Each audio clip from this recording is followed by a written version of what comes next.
"Call me if you continue to improve," Ham said. "I could take you overseas and get you some international racing experience." The second time was a few years later, after Keita had won a minor marathon at altitude in 2:11:45. The fastest runners in Zantoroland had skipped the race because it offered no cash prizes. "If you can run this fast at altitude," Ham told him, "you will run faster at sea level. You could turn some heads in Rotterdam or New York." Ham was the only person from Freedom State who had won gold in a track and field event at the Olympic Games. In fact, he was a two-time gold medalist, with world records back-to-back in the 2008 and 2012 Olympics. But the shot putter had received no lucrative sponsorship offers, even though he was white and from one of the world's richest nations. Slender, attractive men and women who ran the 100 meters or the marathon were able to pull in hundreds of thousands of dollars in sponsorships, but who would look twice at a 320-pound shot putter? Also, Anton Ham was rumoured to have taken steroids, although he was never caught.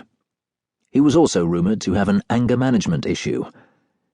After retiring from heaving 16-pound balls more than 20 meters in the air, Ham started eating much less, stopped weightlifting and walked 2 hours a day, until his weight dropped under 300 pounds. Then he started running.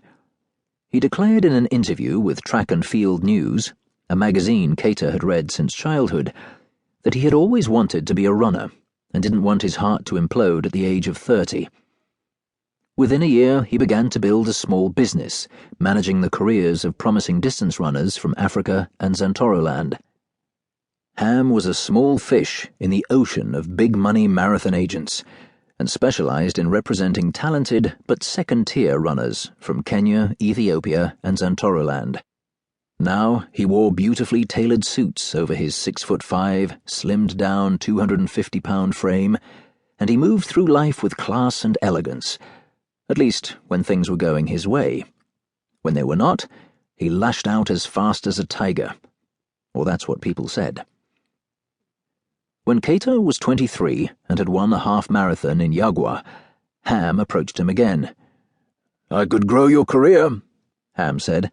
"I'm in Zantoroland all the time. Call me up and we'll have lunch." Keita was worried about his father and didn't want to leave Zantoroland, so he thanked Anton Ham, took his card again, and said that he might be in touch later. Now Keita was 24 and trying to improve his national marathon ranking. His father was only 59, but he had paid for his career as a journalist, and he hobbled like an old man. He had little appetite and slept poorly, and he continued to slip out at night, refusing to tell Keita what he was working on. Charity called and emailed often from Harvard.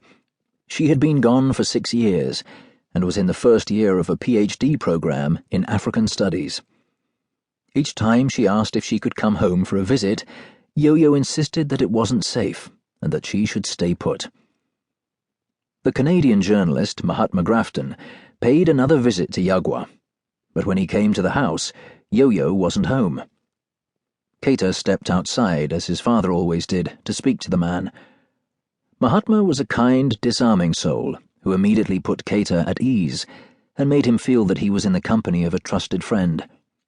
Mahatma led Keita down a block, past a woman hawking barbecued fish and calling out to customers. "Your old man used to do this in Baltimore," he said. "Cook street meat for a few dollars."